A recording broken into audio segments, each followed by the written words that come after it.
プライドは本当に自分の娘のような存在です。本当に、24時間ね1日あるとしたら18時間はそのプライドとともに生きてる。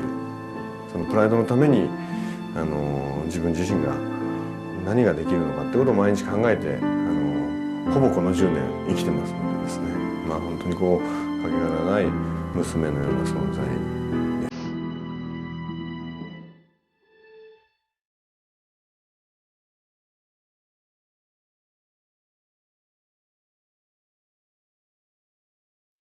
本当に人類の中で、常にこれ永遠のですね古代ローマの時代から永遠のテーマで誰が一番本当にこの世で強いんだっていうのはこれは人間の永遠の命題だと思うんですね。それに本当に答えを出したいと。だから常にこの10年間プライドっていう場所はその時点での世界最強のところはそれを競技の枠を超えてルールを超えてプライドの存在意義という感じですね。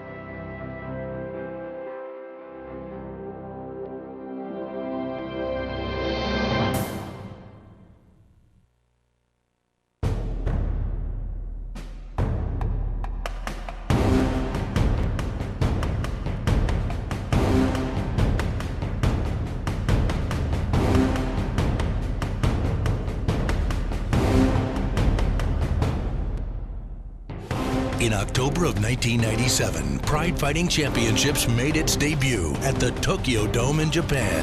It would become an event whose impact would forever change the landscape of mixed martial arts. 10 years later, Pride Fighting Championships has become the worldwide leader in the sport of mixed martial arts. This is the story of legendary fighters from across the globe, the men who made this the Pride Fighting Decade.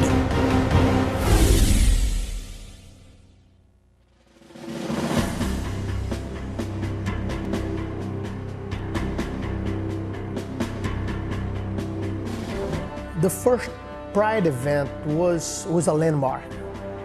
It set the standards for all the other events who were planning to be good or great. They should have aimed to look like that. And to fight there on the same card as Rickson was fighting was a great honor. And I said yes right away, like I almost explode of happiness, like to be on that card. And when I got there, the arena, the Tokyo Dome was something like out of a movie. Like I could not even understand how they work, like a dome that is held by air. And it was something very new, like a 65,000 seat arena. And by what they told me, the house would be full that day. I couldn't just believe it. It was the greatest show I've ever seen, the greatest fighting show I've ever seen in my life. やっぱりそれは自分の中でもそうですけども、プライドの歴史を今10年経って振り返ってみても間違いなくプライド1での高田ヒクソン戦ですね。That fight really put Pride on the map. It brought the mixed martial arts legend in against the most popular fighter in Japan and the person who really Pride was about. And that really set everything running for Pride and brought all the fans there that remain fans.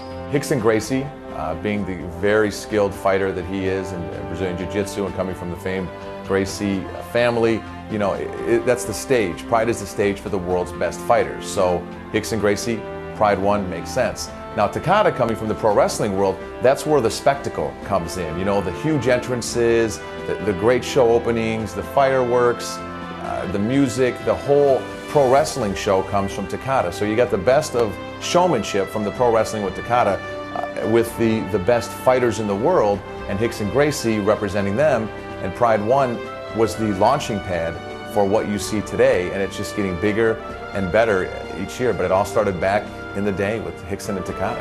Rickson is the champion of our family, one of the most amazing specimens I have ever seen in my life. And he never disappointed. It was always he walked through his opponents like they were made of butter and like he was hot iron. I remember his first fight against Takada, and I had the chance to be right on his corner and telling him, trying to help him through the time, and it was an amazing experience, like to see such a sharp jiu-jitsu in such a sharp shooter. Like, it's the perfect combination. He's the perfect athlete with the perfect technique. He's going to go for armbar. There it is. There we go. Oh, he's got it. He's got it. Takada's got the hands locked. Takada taps out. That was a quick one, folks.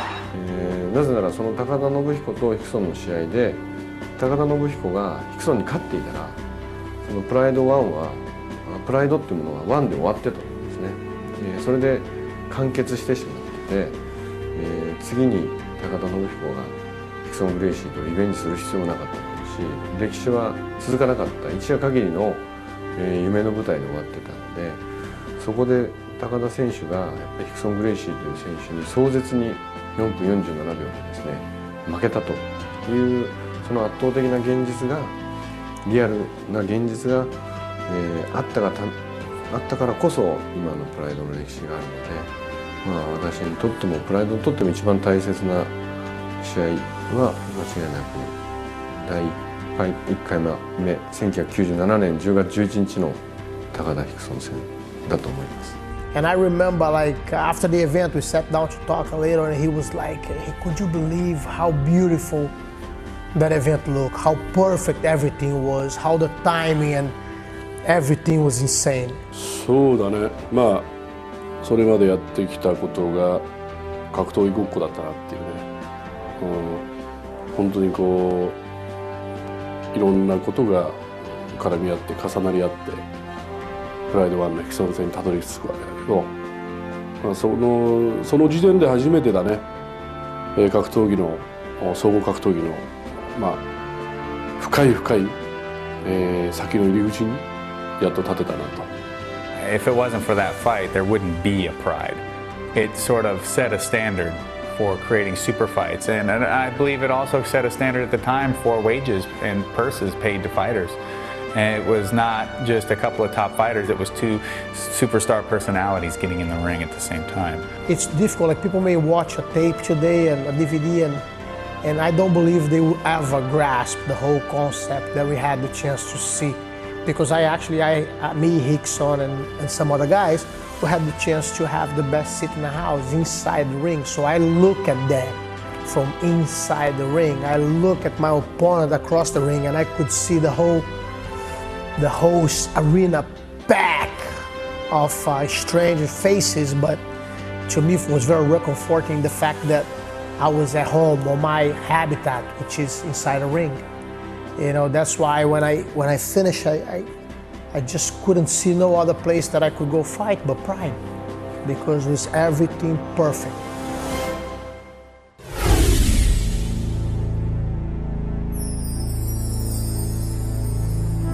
One of the biggest stars to come out of Pride's early shows was a former pro wrestler named Kazushi Sakuraba. His combination of personality, strong technical grappling ability, and unorthodox striking made him a star. But it was his systematic dismantling of 4 members of the legendary Gracie family that thrust Sakuraba into superstardom in Japan and made him a worldwide fan favorite, plus garnered him the nickname the Gracie Hunter.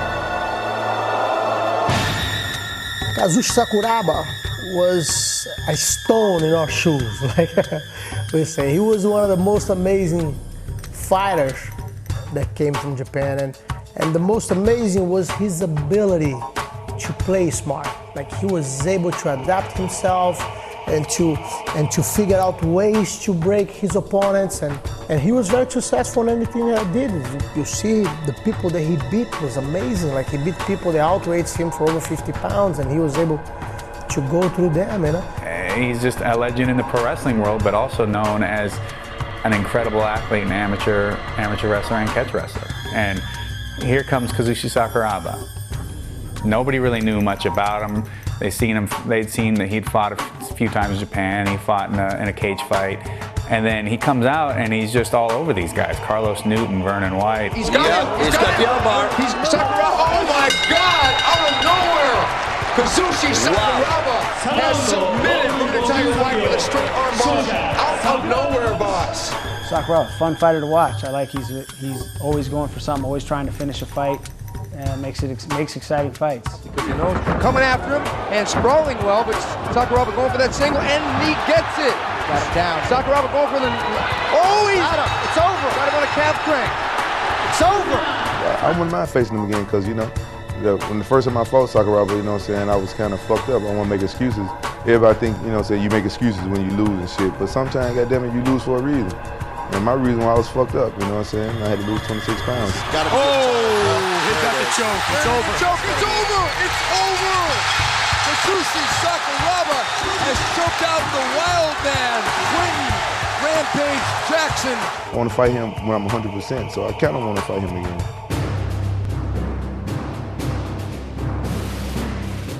And along his way was a few good guys from my family, like Royce, Royler, me, Ryan, you know.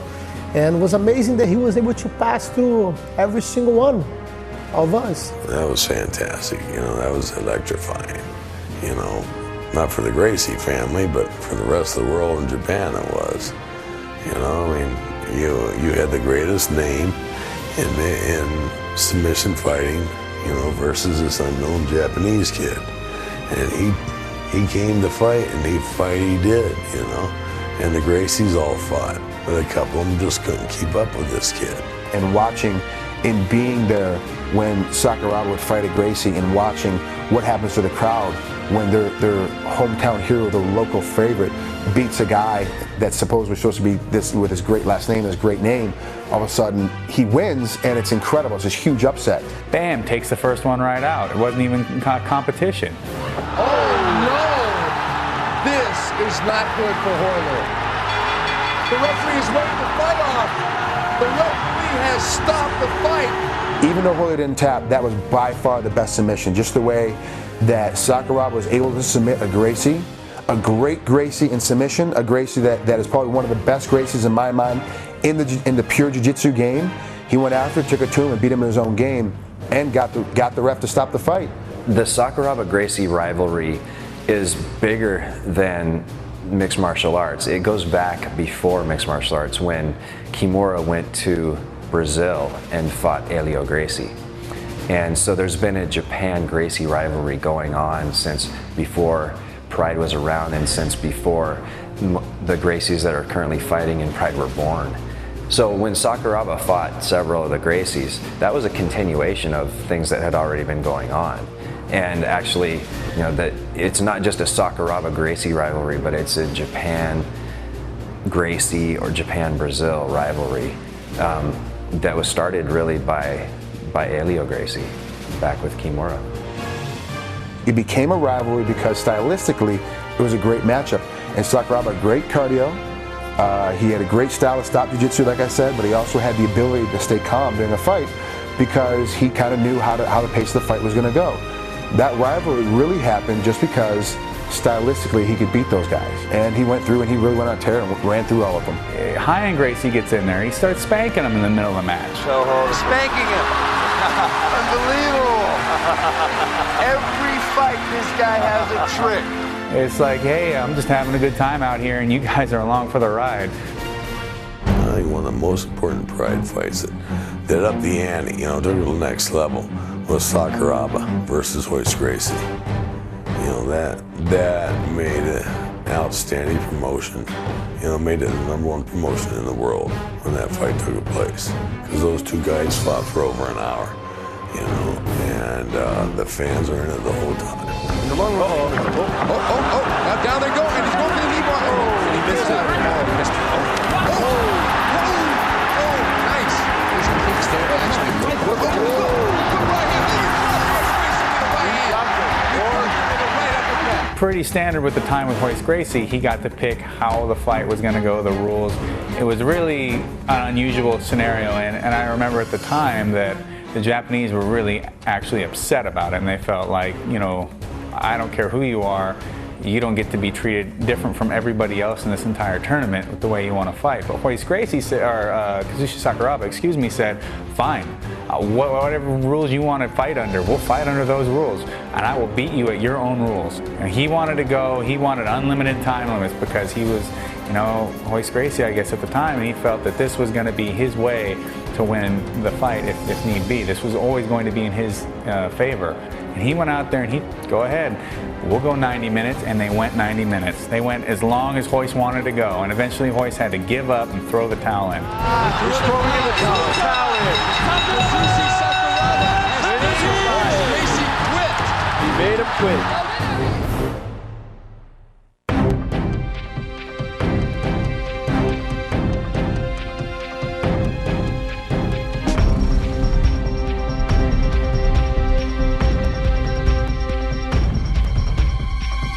I think from all the Gracies, I was the one who actually had the best fight against him. Sakuraba ends up shooting. Oh, nice spin around. Takedown by Sakuraba. Sakuraba chopping away.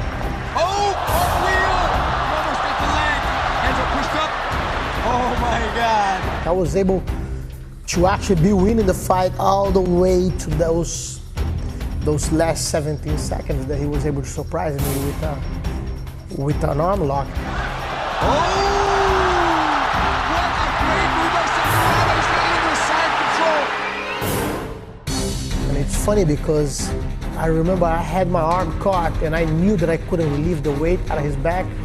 But a friend of mine that was on the sidelines, he screamed to me, "Get your hooks in." And instinctively, I didn't think, I just went for the hooks. That's when he stood up and was able to dislocate my arm, you know? Like a lot of people ask me why I did not tap. Like I had my arm out and he was still squeezing and I'm looking and trying when the ref came. Because Sakuraba called the ref and probably talking Japanese that my arm was broken. And the ref looked at me and said, no problem. It happens all the time. This happens, it's gonna go back by itself, just leave it. You know? And I remember looking and seeing my elbow all the way up to here. And I could hear all the ligaments going and I saw my elbow popping out.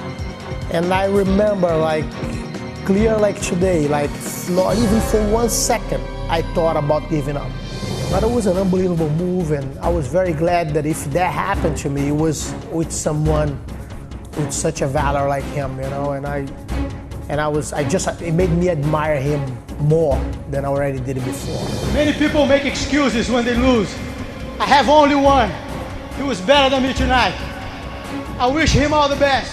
Sakuraba doesn't know, but he actually gave me the biggest victory I could ever had in my lifetime. So even though he walked out the winner, I was the one who really won that fight. Because I took my body to a place that very little people would take it and not give up. Man, when that Sakuraba versus Gracie series is going, it was one of the most exciting things on the planet. He was a personality in the ring and outside of the ring, and that is why he will be one of the most endeared fighters of all time. Sakuraba having success against the Gracie family was huge in Japan, and it brought a lot of Japanese fans to Pride to see that continue. And you know, the Gracie family is so deep and so respected in mixed martial arts that you know, everybody wanted to continue to see that rivalry go. You know, and I've been training now and training hard and looking to fight. So if one day I have a chance to measure myself against him again and maybe have my other arm broken.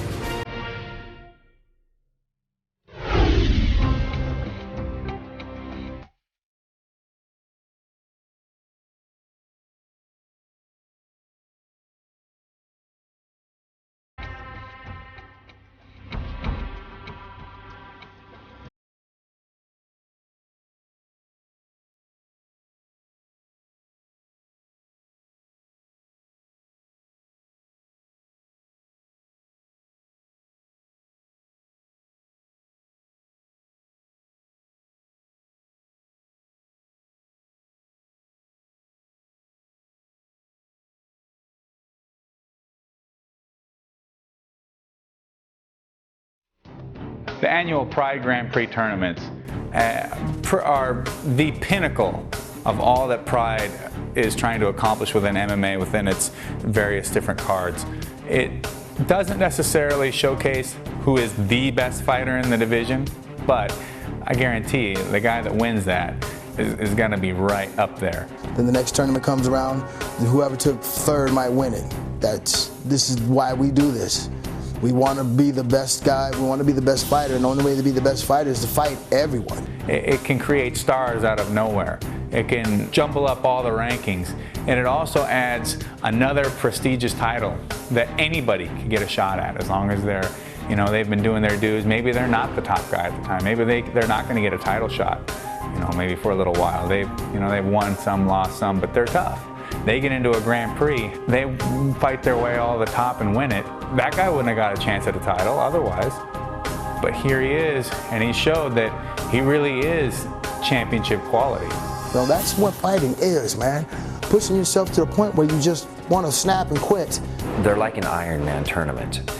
The tournament doesn't necessarily find the best fighter in the world. It finds the toughest fighter and the best fighter during that tournament process. That's why Pride has a champion and they have a Grand Prix champion. I believe that the Pride tournaments were those things that, you know, you mentally have to be ready, because it is very trying. If you know, if I'm fighting you and then I fight you for a long 20 minutes and the fighter just fought for 2 minutes, I'm in the back fucking going, oh my God. But things happen in tournaments. Guys can get hurt in an earlier match and they can drop out and not finish the tournament, or their injury in an earlier match can affect them. So the person that comes through that tournament really has to be a tough warrior.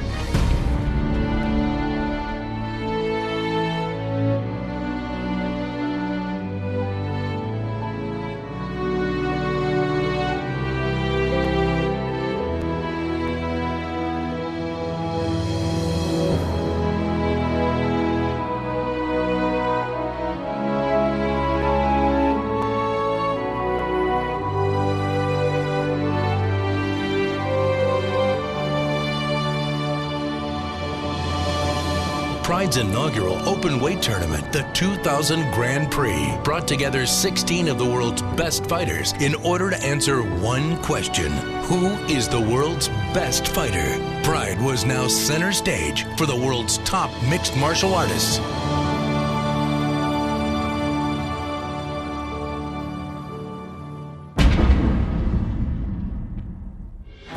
To be involved in the tournament is a great honor to be here. Most of the fighters that are in this tournament have not lost. They don't know what it's like to lose, so they have a lot of stress. I have no stress. My style of fighting is just kick ass. There's the kick. There's the kick. Gary starts right out with that low kick. Throwing that big right hand over the top. I think you're right. There's the knee. Oh, nice knee. Oh, there's that right hand. Right in the butt. Gary's on top. Side control. And don't blink. It might happen that quick. He goes for it. This is unbelievable. I told you. A straight forearm choke from the side mount. Gary Goodridge has made Mr. Tajikari tap out. He's got control. Oh, good punch. Good left hit. Oh, my God. He went for it all, boss, and then he just got him on the ground. The Niners on his back, so he's in a bad position. He taps out. He tapped out for the neck break box. Yuki Fujita has tapped out Hans Nyman from Holland. I come in and fight a popular fighter in Japan, I've got to really put it on him. That's just the way it goes. Going to that single leg guy, and down and Guy Mezger elevates him and gets back up. Very good guy. God, this is a good fight. I understand in order to win here, I got to beat him. I either got to make him quit, I got to knock him out, or I got to beat him so bad that no hometown decision in the world could go against me. So, you know, I came here to do that. There's a draw. That's fair. For the first time in the opening round tonight that we've had an overtime round. Ken Shamrock is very upset, and he's ordering Guy Mezger to go back to the dressing room. Very, very disgruntled with that decision of a draw for Guy Mezger. Now Mr. Sakuraba is being approached by Ken Shamrock in the ring. I don't know what's going on, but this is a little bit of a controversial match. What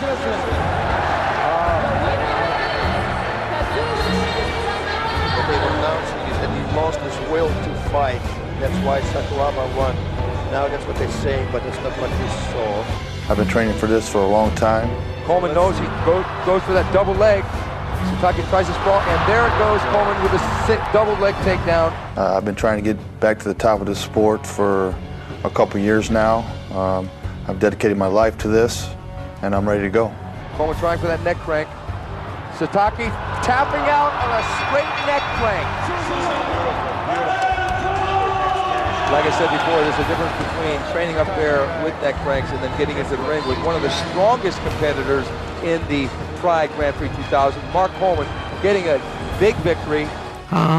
You, as an athlete, you find the will to overcome the physical difficulties of a fight. As it comes right out and Kurt takes him down.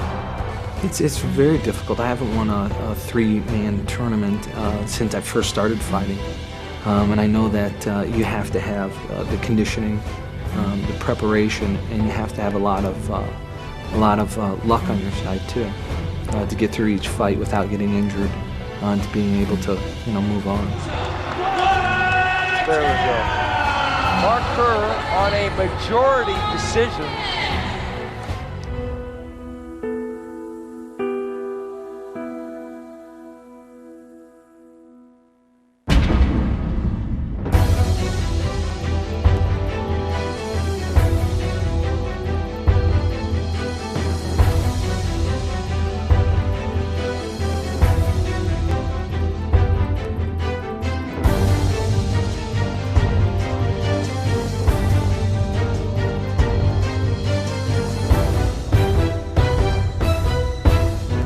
Goodridge versus Vovchanchyn, the rematch, and they touch gloves. Here they go. I think Igor is a very powerful puncher. He's the same style as me, just shorter, more stocky, more compact. Yeah, like I said, this would be a striker's. Vovchanchyn with a big overhand right, catches Gary right on the chin. Do I believe I'm gonna kick his ass? Good left that hurts. Good left hand. Yeah, I'm gonna beat him. Just walking forward. There's that overhand right by Vovchanchyn. I'm hoping to go out there and not do my best. I'm hoping to go out there and do better than my best. Good knee to the body. Oh, good left hand by Gary Goodridge. Oh, big right hand by Igor Vovchanchyn. Gary Goodridge is in big trouble. That's it. The referee has stopped the fight. It's going to be a difficult night for everyone. If I do not beat him, my night is over, so I'm concentrating on him right now. Shoji comes in with a foot. Right hand by corner. Just grazed off the top of the head of Shoji. I anticipate a very difficult fight from Shoji because he is has such a strong will. So now all fights. Oh, Shoji pops back up. Oh, good punch by Coleman. I have to beat him to advance. Shoji takes Mark Coleman down. He's the most important fight of the night for me. Okay, it's a unanimous decision victory for Mark Coleman. Mark Coleman advances. Whether you win or lose, the thing that you can leave the ring with is with your pride, knowing that you fought as hard as you could fight, given any set of circumstances, you can still leave with your pride. Good right hand by Mark Kerr. Oh, knee to the head. Good knee to the head. And Virginia was up and up. Good was going off. Right here. Knee to the body. Knowing that he's a wrestler, it comes from a wrestling background. I know that wrestlers are good conditioned, strong-willed athlete. So that's the things I have to consider. Fujita shoots again for the single and takes Mark Kerr down. Look at that. Oh, that was a devastating knee. Look at that. That hand out to right. I don't know what happened to Mark. Okay, that was definitely the first upset of the evening. Yes, it was. I think in a way he's looking at Fujita and that knee and him hopping around. He feels, some empathy for the guy. Yeah, no threat. But he's got a job to do. The quicker he gets this over, the fresher he will be against Igor Vovchanchyn in the finals. Nothing. He can't shoot. They threw in the towel. Threw in the towel. Why? He just Fujita's corner man, seeing that Fujita was in incredible pain trying to shoot, threw in the towel.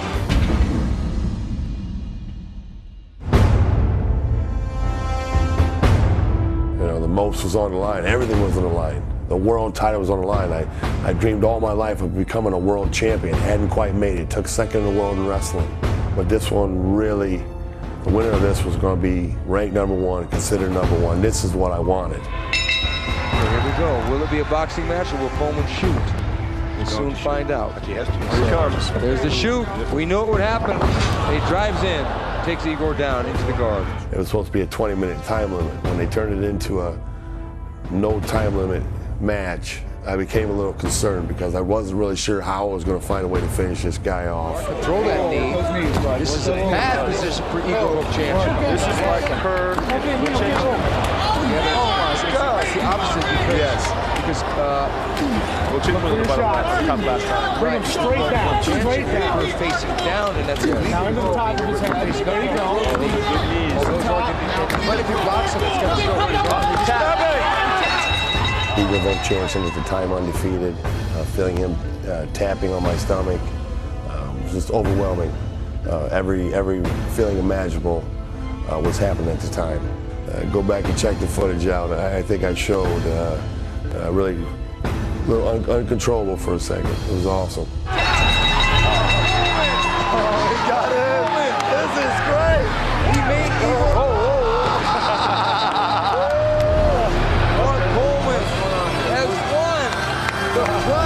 He's running away! He's running to the fence!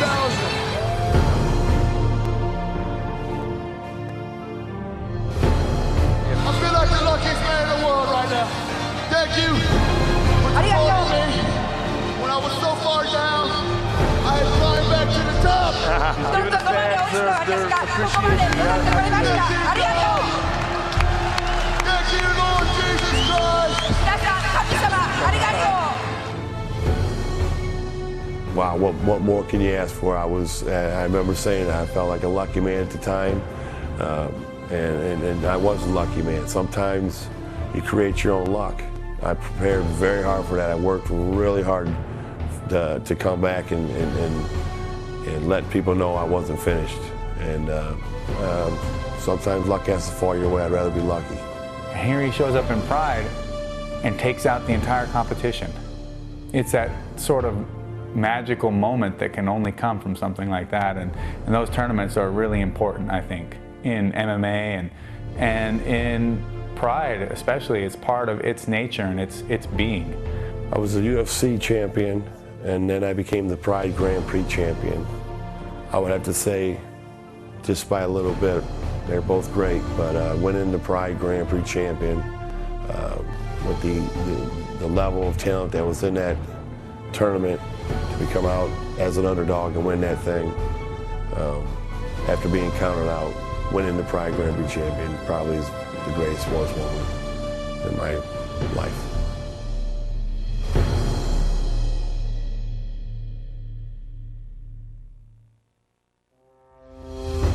In the eyes of the fans all over the world, the 2000 Grand Prix certified Pride status as the most prestigious and competitive MMA promotion.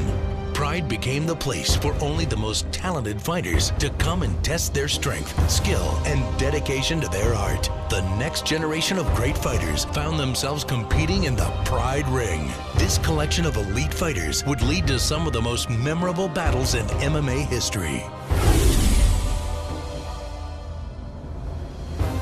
Pride is so many good people that it's even unfair to mention just a few. Another uppercut by Henderson. They're trading here. Henderson with a big punch. Henderson getting DJ in trouble. Henderson's got a big right hand. It's like every single person who stepped on that ring deserves a medal of valor, a medal of honor, because they were all outstanding. You know, I don't remember a coward stepping on that ring. Oh! No way. He's out. He's out. He's out. He's out. It was. Just look at the talent roster in Pride fighting after that tournament, and you can see the best in the world came to Pride. Ninja's trading, and they're trading both. Oh! He's got him. He rocked him. He goes for the knee. Oh, nice. Oh, nice. Oh, Spirit is rocked. Spirit is rocked. The fight with Guy Metzger was a good fight. It really was. That was right when my career started going. I got the knockout of Kevin Randleman, and then right away I went 3 weeks later and fought in Pride and knocked out Guy Metzger pretty fast. Low kick. Knockout. Chuck Liddell has knocked Guy Metzger out. He has knocked him out with one punch. Probably the greatest underdog victory was when Elvis Nino Shimbri beat Sakuraba. Whoa, goes for some lucky punches. Because Sakuraba had beaten a lot of several of the Gracies, and he was at the top of his game. And then Nino comes in and knocks him out with a knee. It was very unexpected. But Elvis, oh, look at that. A double shuto. Oh, Sakuraba being Sakuraba on the ground. Sakuraba's out! Oh my God! Unbelievable! It was the best thing ever, you know. It was the first guy from Holland to sign a contract with Pride. Then they give me the hard fighters. The first fighter was like Victor Belfort. I didn't even know how to pronounce his name. And this guy, you know, he's like, yeah, man, we knew everything about you. He gave me my first black eye in Pride, yeah. And then I was like, welcome to the big league. Oh man, in Pride, I used to only won one fight. I remember I was really nervous, and it was I don't know what arena it was, but I remember we have to walk downstairs a long way, and my legs were heavy, and I was nervous. And the formerly manager, he asked me okay, man, come on, you have to fight good. I said, don't worry, man, the fight's gonna start, and then I'm gonna walk to him, I'm gonna kick him in his head, and it's over. Gilbert Yvel making a huge statement. One kick. That's what Thai boxing's all about. And I kicked him in his head, he was down. I was like, oh shit. Wow, that was like a good fight, yeah.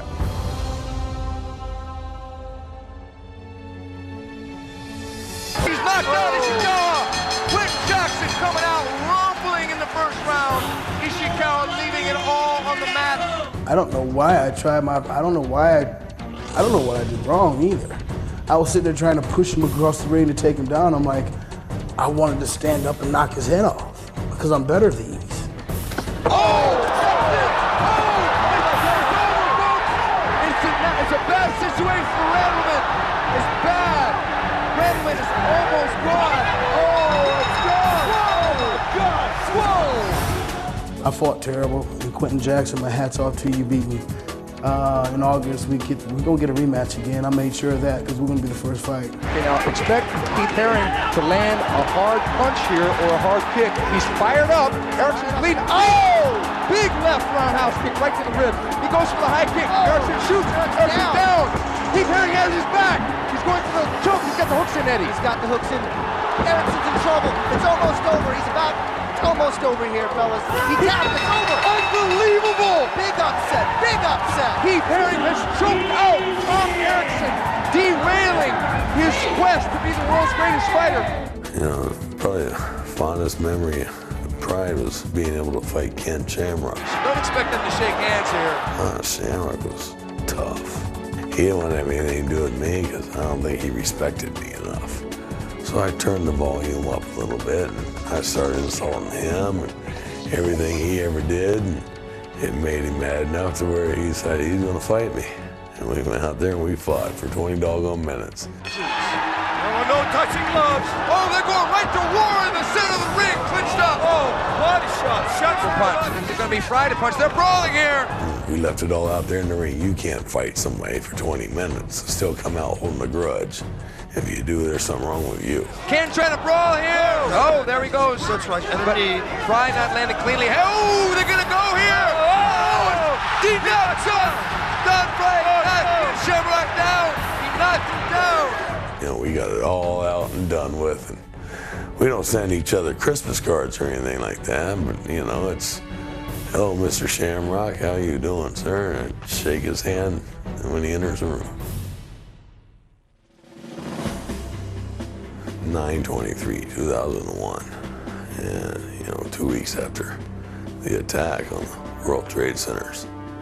And when I was doing pro wrestling, they hired me to be the bad guy, to be the heel. So I was always used to being booed. And when I went out there in front of 45,000 people at the Saitama Super Arena, I went out there, you know, 2 weeks after the attack, we had the national anthem playing. I was carrying the flag on a pole the proper way, you know. You don't hang it over your shoulders like a damn hippie. You know, you carry it up, and you hold it proud, and you hold it high. And, you know, I went out there, and the fans, they embraced me because I was doing this with Osama bin Laden, and I wasn't afraid to do it until I say, shove your jihad up your ass. You know, I was proud to be an American, and I still am. every damn day. You know, a week before that fight was my last pro wrestling match, and I had blown out my leg, you know, my quad muscle. You know, I was blue from the knee all the way up to the middle of my back, all around my ass. Doctors taped it up, shot up with lidocaine, and I limped out there. You know, Gilbert's a great fighter. All he had to do was kick me and move around and circle me, and he'd have destroyed me. I couldn't move sideways or backwards. Want to face Coleman. Gilbert jumping up and going. Don Frye gets the takedown, but Gilbert scoots back up. Yeah, but Gilbert come to fight, God bless him, and fight he did. You know, he attacked me, and if it wasn't for that, you know, I'd have lost that fight. But he come to fight, and we put on a good show for the people.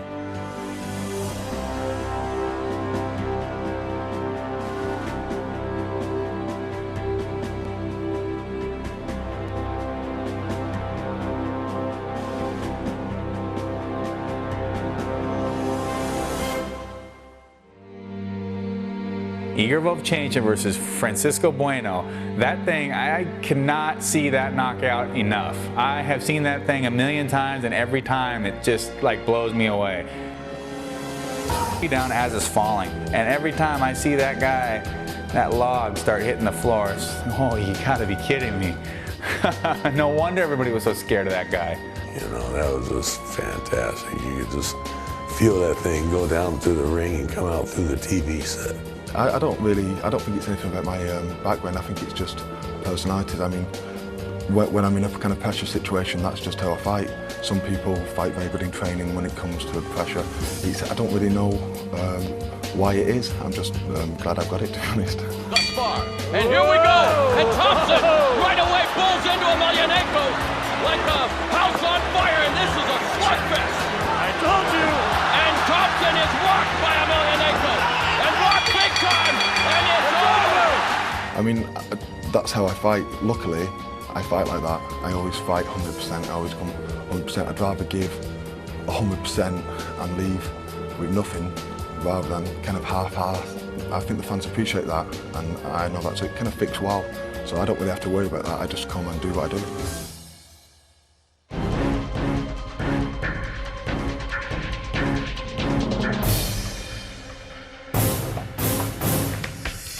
Ding. Tamura throws a low kick. That man there, Bob Sapp versus Kiyoshi Tamura with the low kick. Bob bum rushes him. Bob Sapp coming in and eating a right hook. Pushes him against the ropes, grabs him by the throat, then hits him in the chin. Boom, down he goes, beats the crap out of him. The fight is over. They have thrown in the towel. And then he gets up, he's like, "Rah!" Cut later that night, or the next day, and he's looking up all the people Tamura's fought. He's like, Jeremy Horn, he beat Jeremy Horn, he beat Dave Manet, he beat Pat Miletich, and Renzo. What the hell was I doing fighting this guy? This guy would have killed me. I go, Bob, doesn't matter now because you killed him first.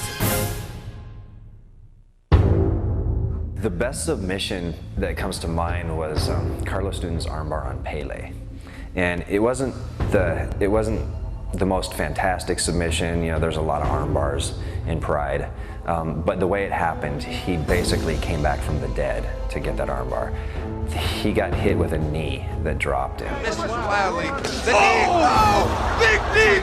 Pele hurt Carlos Newton, sent him down on his back with that strike. One of the hardest knees I've seen, and he was able to, during his recovery, somehow come back. Oh! Beautiful knee! My God! A beautiful knee by Pele! And catch Pele in an armbar and finish the fight.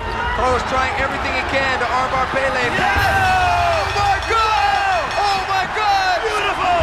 Pele tapped out! You really had to be there to see how dramatic that armbar finish was at the time.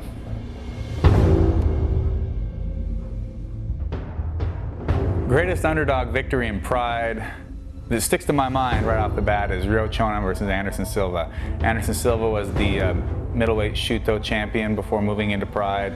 He had a really strong record in Pride, and now he is a champion in the cage. He was peppering and tearing Chonan apart. I mean, he wasn't brutalizing him, but there was no way Chonan was ever in that fight at any point in time. Oh, nice combination by Silva as he rocks Chonan with that left hand. And now they are slugging it out. He was falling behind. He was getting tagged. His offense was pretty much it was null. It didn't really count for hardly anything. Out of nowhere, the guy goes and throws a flying leg scissor into a heel hook. With the right leg inside out. Take away the lead. Oh, look at this! Wow, this is good! Unbelievable! This is beautiful! This is wow! And if I hadn't have seen it myself, I mean, well, I'm sitting there ringside, and I'm watching him go for it, and I'm thinking, nah, that'll... I just sat there stunned. And I just flew up out of my seat and went crazy.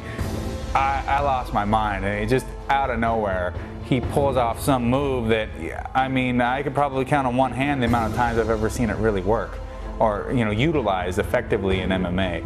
And he goes and takes out a guy like Anderson Silva with it instantly. What a come from behind.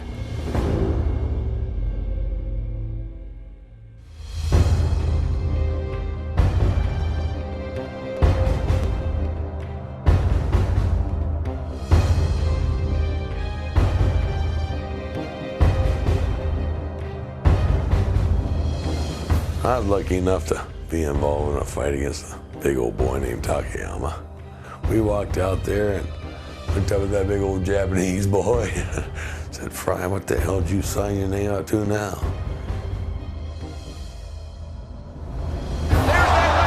They're cooking it out, not right with the right hand. Takayama.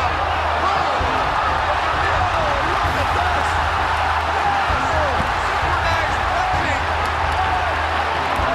Synchronized punching. Both guys wailing away with right hands. Takayama looking really bad here. Fry blasting the right and the left now. And we went in there and it wasn't any better technique or talent involved. We just grabbed each other by the scruff of the neck and just went to town on each other. And, you know, it made for an exciting 8.5 minutes. With a knee by Takayama, what a surprise! Back. Oh God! I'm gonna lose my hearing. The crowd is so loud. I had no idea. Hey, come on! Oh, this Christ! Look at this! There was so much electricity, and they just grabbed the back of each other's heads and just started hockey punching the crap out of each other. Just bam, bam, bam, bam, bam. And you think at one moment one of these guys is either going to fall, their teeth are going to fly out, this match is over, one's going to slow down. They didn't slow down. They just kept hammering each other. And then they get back into this thing again. It was just all over the place, and it was the most furious 5 minutes I'd ever seen in my entire life. And I swear everybody in the locker room was going bananas. We're all on our feet screaming, going crazy, and it was just, it was electrifying. Oh, look at that! God is teeing off on Takayama! Takayama trading back. This is unbelievable. I had no idea. You know, his face after that fight said he wasn't good looking going into the fight in the first place. You know, but you know, his face after that fight, I'll tell you, I wouldn't want it. And that was one of the most spectacular things I've been involved in. You know, I guess a few days later, somebody told me that, you know, our time slot had beaten the World Cup soccer time slot of Japan versus Korea. You know, that's pretty damn amazing, you know.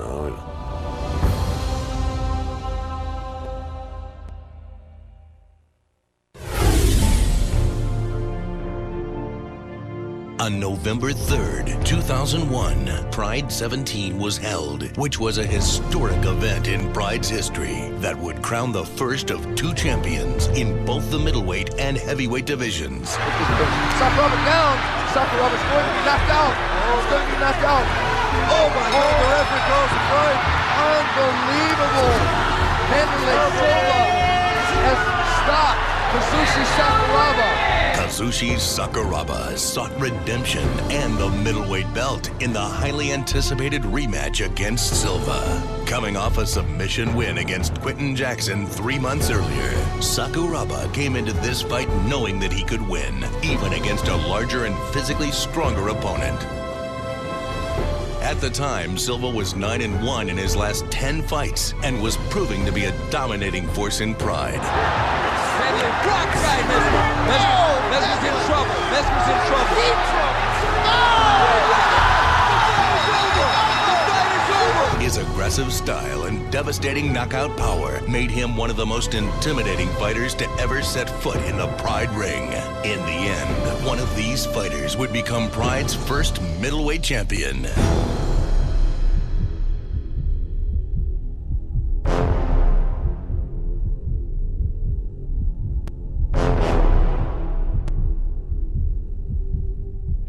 What will happen? Will Sakuraba trade with Vanderlei? Will Sakuraba dive for a single? Vanderlei comes out, and Sakuraba's going to go for a takedown. That's my guess. Make him speak right now. Oh boy, here we go! Sakuraba on top, Vanderlei on the ground. Another knee's coming. Whoa, knees to the body, knees to the head. Vanderlei opening up, and Sakuraba diving for the takedown. Of course, but if he's in mid-range, he's going to get hurt. Oh, he almost ate a high kick there. Oh, Sakuraba took a right hand there. Nice. Whoa, good knee, good. Sakuraba with a right hand over the top. Oh, good inside low kick there by Vanderlei. Yes, if he goes, he should go for like a knee bar. Oh, Vanderlei got that guillotine there.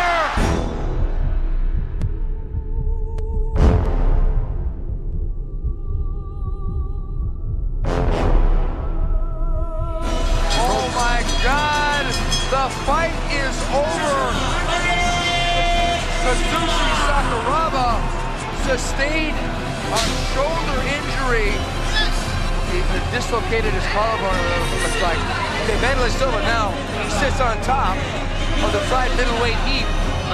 Who is there that can challenge him right now? The second championship fight of the night would face heavyweights Heath Herring against Brazil's Antonio Rodrigo Nogueira. Only 23 years old, Herring's combination of size, wrestling, and kickboxing led him to 18 MMA victories. Among them, Enson Inoue, Tom Erickson, and Mark Kerr. Kerr's in trouble. Kerr's out. The fight is over. Heath Herring, unbelievable, took care of it. Nogueira brought his 13-1 record into this fight and possessed some of the best jiu-jitsu in the sport.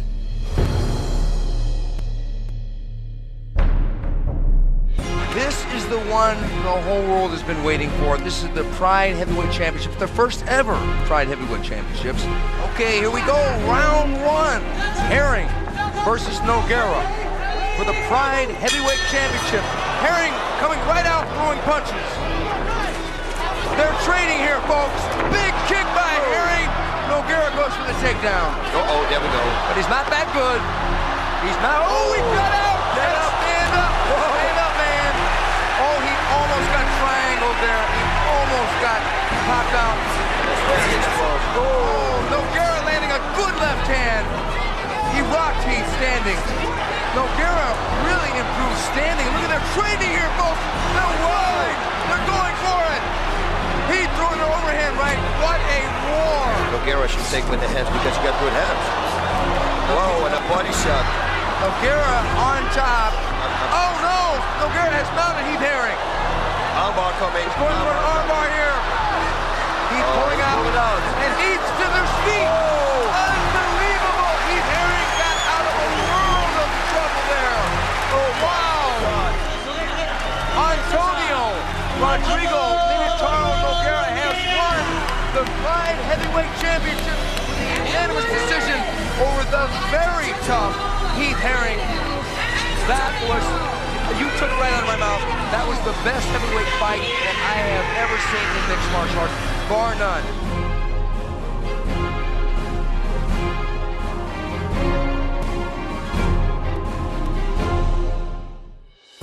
Nogueira's reign atop the heavyweight division was as dominating as it was exciting.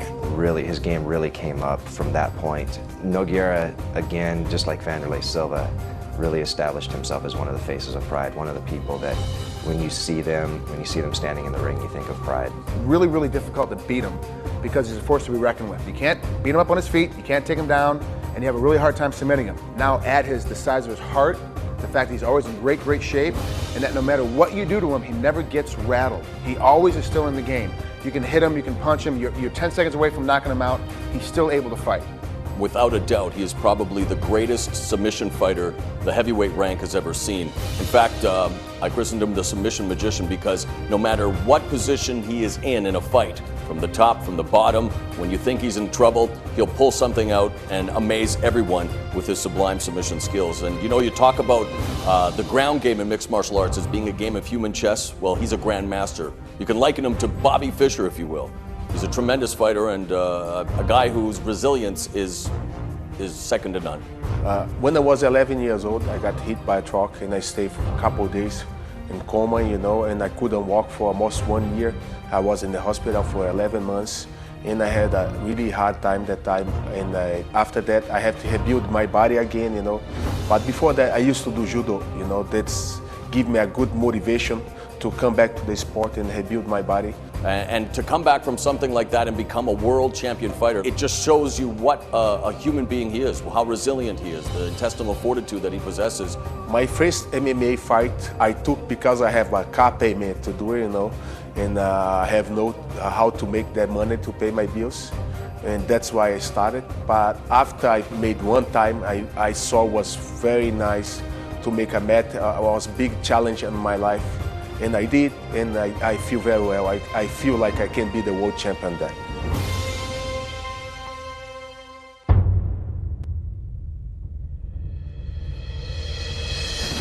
Nogueira continued to prove that he possessed the most dangerous submission game in all of mixed martial arts. Never before had there been a heavyweight fighter who was so versatile on his back. This, coupled with his granite chin, made Nogueira nearly unstoppable. His first title defense was back at Pride 19 against Enson Inoue. There it is, right there! He's got him choked out. What an awesome fight! 6'11" Dutch kickboxing champion Simi Schilt also fell victim to Nogueira's triangle choke. Triangle choke, it's going to be over. Bring the elbow to the other side. Now he's helping, it's over. Oh yeah, that's the champion, that's why. Nogueira's submissions were also too much for American wrestler Dan Henderson to handle. It's over, the fight. No, we can't say that. That's right. Oh boy. We can't say that. Oh yes, it's going to be over.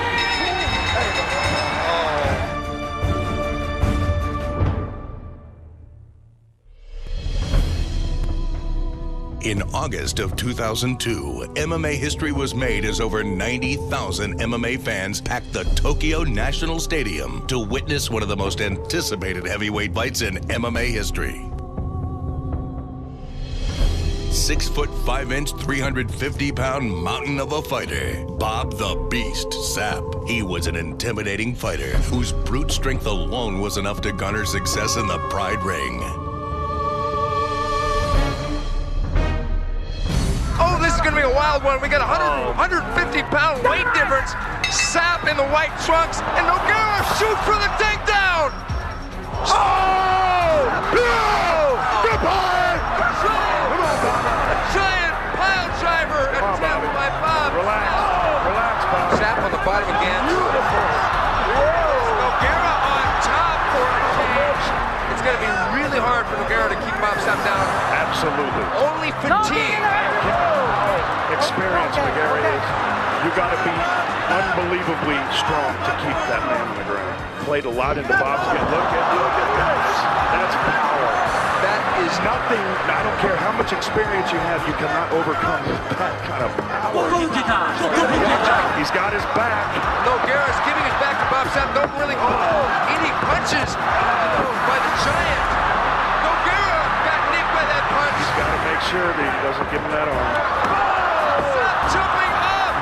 Pulling a Sakuraba there. Tell you what, to every heavyweight, Bob Sapp. Good right hand by Nogueira! Good right hand by Nogueira, but Bob Sapp blasting away. Nogueira hanging tough. Nogueira trying to pick that single leg takedown. Got the leg. The advantage goes in the other corner. Nogueira going for a leg lock. And he's got a leg lock. What is it going to be? And he's got a leg lock on a tree. Yeah. Nogueira almost got crushed there. Right back out. He's going up, boy. He's got some.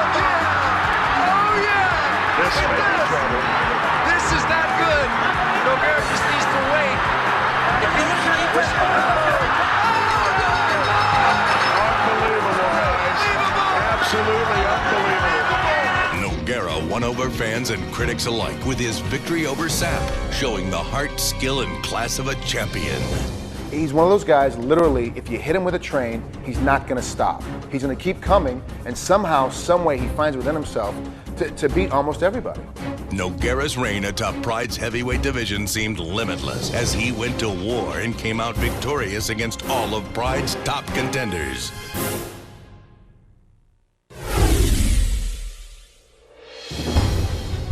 Over 1 year into Antonio Rodrigo Nogueira's title reign, and the undefeated Pride heavyweight champion looked to be unstoppable.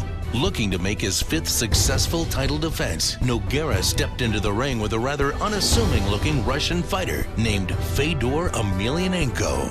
Fedor exploded into the Pride scene, defeating Semi Schilt at Pride 21. He then surprised many with his dominating performance against title contender Heath Herring at Pride 23. But even as skilled as Fedor was, he was still a heavy underdog heading into the ring against the Brazilian champion, Antonio Rodrigo Nogueira. Words can't describe the anticipation here of these two sportsmen. Sportsmen at the pinnacle of their craft, going head to head. Will it be a stand-up war? Will it be on the ground? He's going to try an up kick. Oh! Oh, there's Cox. That one landed. It would be over. Can't throw folks.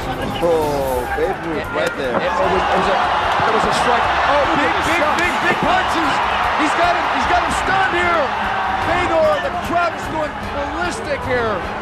Fedor dropping the bombs on that iron jaw. Nogueira cannot take too many more of those shots. Even a guy with a chin like his. People who want to see blood and violence. Oh, that's it. Oh, big shots. Big shots. Fedor's all over Nogueira. All over him. Nogueira's in trouble a little bit. Nogueira has never been in this kind of trouble, even with Bob Sapp. He's a big time trouble. Nogueira's in big trouble here. Big trouble. Oh, no! Wow! He's got to go to work now. He's got to really get busy here. Nogueira needs to really get busy. Look at this! Whoa! Unbelievable! Unbelievable! He has done it! He has done it! Fedor Emelianenko has defied the odds. He took away the Pride heavyweight champion from the top fighter in the sport. How about that, folks? Fedor Emelianenko shocked the MMA world with his dominating performance against Nogueira and left no doubt in anyone's mind that the man from Russia was now the top fighter in the world. Fedor came in and dominated the heavyweight class, which Pride started with only heavyweights. So Pride has developed its heavyweights from the inception, and it has the deepest heavyweight field in the world. And Fedor came in and dominated that class and continues to dominate that class. Pound of pound, maybe Fedor. No? He's a complete fighter. No? Diffraction is different, like an animal. No? That's why. Wow. He punch, then throw. No? Unbelievable. No? Fedor as a fighter is non-American. Not because he's born in Russia, but because in America we tend to look at the biggest guy with the best abs, the biggest shoulders, and the strongest looking jaws, the guy's gonna be the best fighter. That's not necessarily true. When you look at a Fedor Emelianenko, he's one of those guys that's very, very pudgy around the center. He looks to be very soft, like he's been inside his entire life, has never seen the sun. He does not match what we envision a great heavyweight fighter. But Fedor is the most incredible fighter you'll ever see. He can outstrike anybody that's out there. He can out-wrestle most guys that are out there. He's going to be able to out-submit most of the guys that are out there. So this is a guy that I've said before in the past, you don't have to be a black belt in every one of the disciplines of kickboxing, of wrestling, or of jiu-jitsu. You just have to be better than average in all of them. Fedor's that one guy that is a brown belt at every single level of the game, Plus, his ringmanship, knowing where he needs to be in the ring, how to use the ring to his advantage, is way above anybody else's. Just going to test each other out quickly, but there's a couple of left hooks followed by a right by Fedor. Now throwing combinations. Big Daddy with a couple of blocks, but then a right hand lands. A right cross lands. Body shots, body uppercuts shots. to the body. Now, he just tries to bring him into the center, but a Nice knee. knee and a takedown. This is where he is dangerous. A left knee and a takedown. Oh, And there's there an we example go. of it. Right hand, right hand, right hand. To the head, to the head. Oh, A left this to the is gonna chin. be over. This does not look like it's going to go long at this pace. And now he's doing the hammer fist down. Big Daddy in big trouble. Kick. It looks like he is out. It looks like he is out. There it is. There it is. I told you, this is not going the distance. Fedor's a machine. You know, Fedor is one of the toughest people walking the planet. I'd love to fight Fedor. You know, just to see how this old grizzly bear can do it. Fedor is a fighter, is a tough guy who hits really hard. He's explosive, he's dynamic. He is a very smart fighter, and he thinks as he fights, changes his game plan as according to how the fight's going. The biggest thing that he keeps in mind is that he keeps the fight under his rhythm. And once he's got that going, then he just does what he needs to do to win the fight. Now he's getting close. It's all. Fedor hangs on to the heavyweight title bout. Mark Hunt taps out at 8:16 of round one. And even though he is a bit wild at times, So we're not taking it away from Oh my gosh, that's it. Oh no. And Fyodor Emelianenko, an absolute machine. A barrage That's of it, hammer that's it. fists. Fyodor Emelianenko sends a very clear message to everyone. he's always able to recover and scramble out of any dangerous things or he might put himself into, barring the one time he almost got KO'd by Fujita. When Fyodor got hit by Fujita, he was completely out on his feet. My God! Fedor's in huge trouble here from an overhand punch by Fujita. After a few minutes, Fujita could not finish him, and he comes back like he was with rocket fuel in his lungs. Big time. Sometimes I was a camera. Sometimes I forget. I'm cameraman or a referee, That's why. But I won't try to best shot, It was an unbelievable show of coming back from the dead and pulling out a victory, The best fighter ever to climb in any arena is Emelianenko Fedor. There's nobody better. There's nobody that's ever. He is the best fighter that I've ever seen, fought, trained with, everything. Can Rendell take it around? Oh my gosh, Fedor's head! Knees, he should knee to the head now! My God! When Kevin ran up and suplexed Emelianenko Fedor, wow, I was very, very lucky to be in his corner. It was unbelievable, exciting. Fedor got a little lazy and ran him in as a powerful man, exploded up, and this is what makes the sport so exciting. Within a quarter inch, the fight was over. But did I think the fight was over? I hoped it was, but we found out really quick. Fedor's amazing. But still, just to be there and be part of it, it was just great. Just to be there and be part of it was awesome. He's been through some hard shit too, and that's what you need in this. You gotta. Some people come to this and learn how to be tough, and then there's people that are just tough, and then they're just trying to learn how to be better fighters. Fedor is just tough, and he's a great fighter. He's in his own league, and you can't compare nobody. Nogueira is just right there to beating Fedor. He's just right there, but he's also, Fedor's one of those guys he may never catch. He may never be able to catch, and that's one of the driving forces that keeps Nogueira always training, always trying to get better with his skill level, because he is just beneath him. He's just a little bit away from having that championship belt and being the guy that beats Fedor and being that celebrated hero.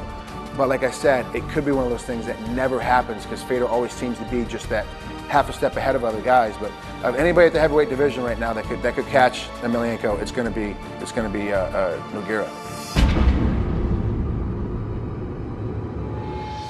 After losing the belt to Fedor back in March of 2003, Antonio Rodrigo Nogueira had vowed to fight back to face Fedor in a rematch to claim the heavyweight championship belt and avenge his first and only loss at that time in Pride.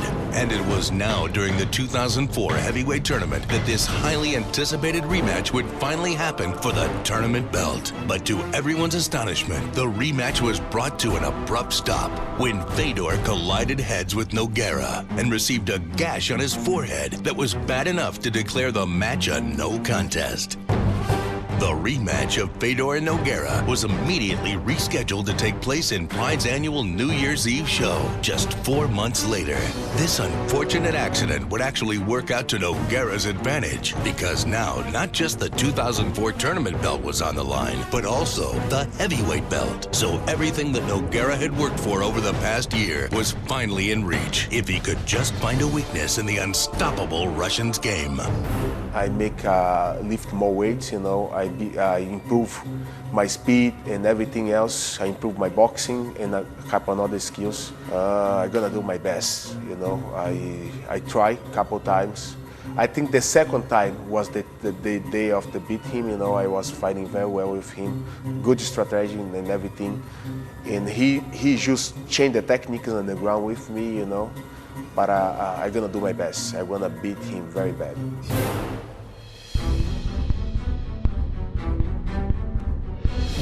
It's time to finish what they started at Final Conflict 2004, crown the 2004 heavyweight tournament champion, and also tonight unify the Pride World Heavyweight Championship. You see the record crowd of 48,398. This is the main event of Shockwave. It should be a classic. Like blessing them for me. Yeah. Whoa, look at that right low kick. Oh, nice. By Emelianenko. Interesting how he's moving in this fight, you guys. Nice takedown by Fedor. And a soccer kick by Emelianenko. Look at this, he just throws him away, you guys. Exactly, boss. Oh, boy. Oh, and loading up with that right hand was Emelianenko. It's really hard to hit a guy with a good shot when he's backing up. And there it is. There's the shot. And there's the takedown. Beautifully done. And this is what Nogueira wanted. He said, I want to take him down and want that more from his guard. Credit Nogueira for the never say die attitude. He knows what it's at stake. He has the heart of a champion, but it's Emelianenko. Fedor looks a little fatigued now. A knee by Nogueira. An amazing pace this fight. Like lightweights almost. You are seeing two champions going right down to the wire in Fyodor Emelianenko and Antonio Rodrigo Nogueira, giving it all they've got. How many times are you going to take a 230-pound guy and swing him to the mat? And now,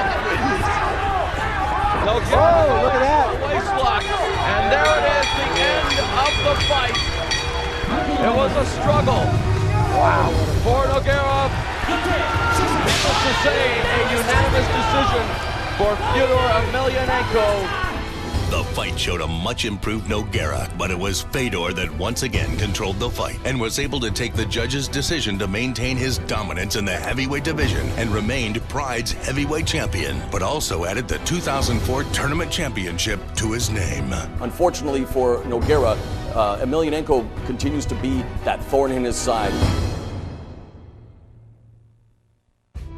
Yeah, you know, there's a lot of things that go on around, you know, behind the scenes. And, you know, one of my most funniest things was when I was doing a movie for Pride. You know, there was myself and Takayama and Quentin Jackson and Silva. And I had pulled up on the lot in my van, and Silva, they pull up Silva in his car, and I thought, well, I'd never met him, and I figured, you know, everything I heard about him, it's gonna be a rough go. He might as well get it done right here in the parking lot. So he stepped out of his car, and I walked up to him, and he walked up to me and reached in his pocket, pulled out a pack of gum, said, you want some gum? Yeah, sure. So we started chewing gum together, like a couple little boys out there in the parking lot. I tell you what, he's a nice guy. He surprised the hell out of me because I've seen him destroy people in the ring. But outside the ring, he's a gentleman.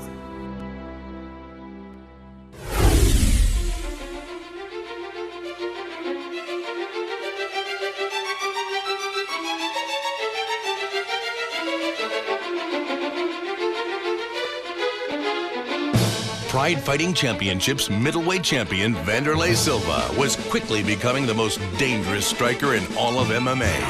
Oh, there it is. That's it. That's it. It was a knockout with one punch. With one punch, folks. Vanderlei Silva landed the cleanest shot of the fight. Trained in Muay Thai kickboxing at Curitiba, Brazil's Chuta Box Academy. Vanderlei's arsenal of heavy punches, devastating knees, brutal stomps, and fight-ending soccer kicks had left a wake of destruction in his path. And Silva now has Kondo on the run, and he knocks him down. There's a stop, another stop. Bacon forced out, and he is finished. When Vanderlei won that first middleweight title, that really put him in the seat to go on for years and years and years and establish himself as, you know, one of the faces of Pride, and probably early on the face of Pride. やっぱりこの10年間いろんな選手たちと向き合ってきましたけど、僕の中ではバンダレシルバが、プライドを代表する、プライドっていう場所を象徴する、ファイターだとそう思います。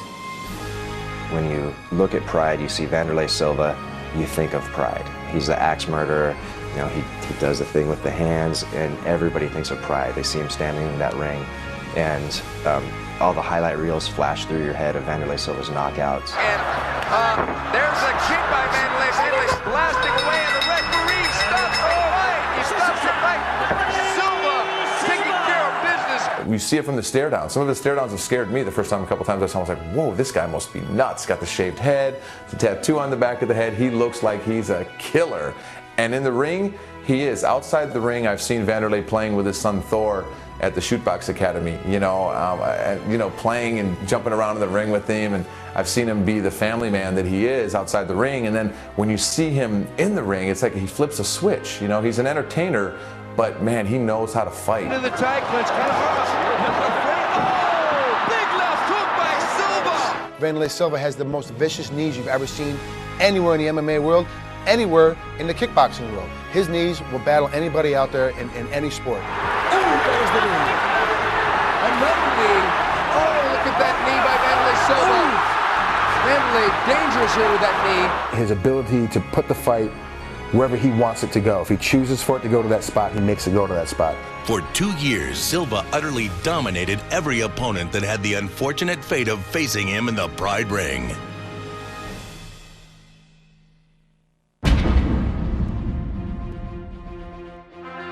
Looking to the past to find a new way to challenge the Brazilian powerhouse, Pride held its first tournament in over 3 years. I think the tournament way of deciding who the best fighter is really effective, you know. I mean, when it's just one-on-one, everybody's going to lose them eventually. And, everybody's going to peak one night or the other. And when it comes time to the tournament, you're forced to peak repetitively. And that shows that you're a great athlete and a great fighter.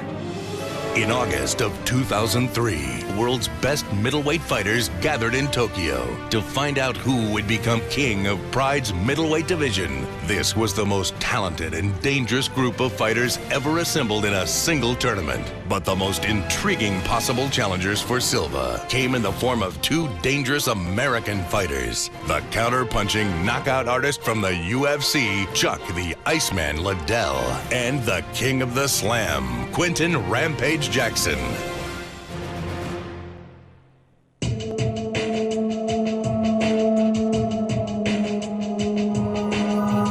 Jackson was proving to be one of the toughest young middleweights in Pride. His victories over Masaki Satake and Igor Vovchanchin showed a fighter redefining the takedown game. Vovchanchin blasting away. Jackson's biggest strength wasn't his powerful stand-up game or his dominating wrestling ability. It was his slams. He's going to do it. Oh, what a slam by Quinton Jackson. Jackson saw this tournament as a chance to finally get a shot at Vanderlei Silva and his middleweight belt.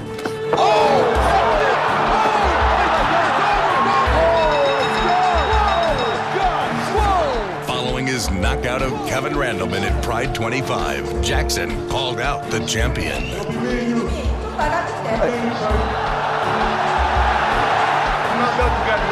Okay, it's on. It's on. Oh, that's what I'm talking about.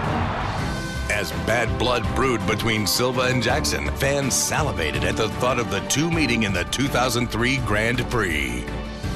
Coming from San Luis Obispo, California, Chuck the Iceman Liddell entered the middleweight tournament as one of the favorites to win it all. He also came as a representative of Pride's rival MMA promotion, the UFC. Liddell was not only looking to prove that he was the top 205-pound fighter in the world, but that the UFC was the top promotion in all of MMA. I'm here in Japan today because Dream Stage Entertainment president, Mr. Saki Kibara, made some comments recently about the UFC and continued to say some things about the UFC, when in reality I had been trying to make fights between Chuck Liddell ever since he knocked out Guy Mezger here in one of the Pride events.